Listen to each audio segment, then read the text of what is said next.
Here for this drill here, we need a foam roller and the floor. What we're trying to do is actively create pronation of the foot, or the flattening of the foot, the arch of the foot coming down towards the ground. And we're going to work on it in a way that's going to show us if there's compensation or if the motion's coming from somewhere else like the hip, or if it's truly coming from the foot. And we're going to challenge the hamstring and that posterior chain in this position as well. So what we're doing, we can start with both feet up on the foam roller. We're going to have it more towards the forefoot, or kind of towards the toes. And what we're going to do in this position is just kind of barely come up off the ground here. So we feel the hamstrings kick on. We're pushing through your forefoot and toes into the foam roller to keep us here. And then what we can do is go into a single leg variation like this.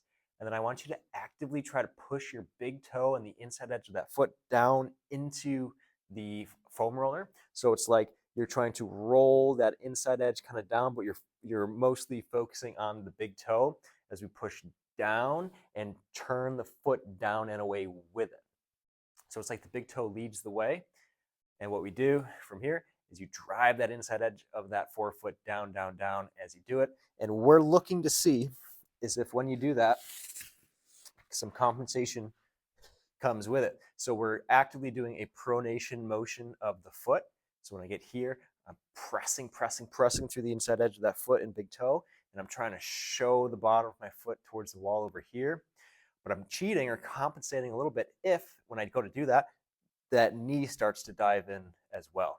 So if we see that knee moving with the foot, what's actually happening is the knee, or the hip really, is letting that knee come in to change the orientation or the direction of that foot to accomplish a similar task of getting that inside edge of the foot down, as opposed to it all coming from the foot and the ankle itself. So instead of driving that big toe down and showing the foot towards the outside, we instead might get something like this. That's how we know we're compensating or cheating. We want to try to avoid that. So you have to try to keep your knee out while that foot and inside edge of the foot drives and comes inward. And that's going to be a challenging position. The hamstrings are going to go crazy, and we're working on the foot there. But it's really important that we're able to do this through pronation without compensating at the knee and the hip. Give it a shot.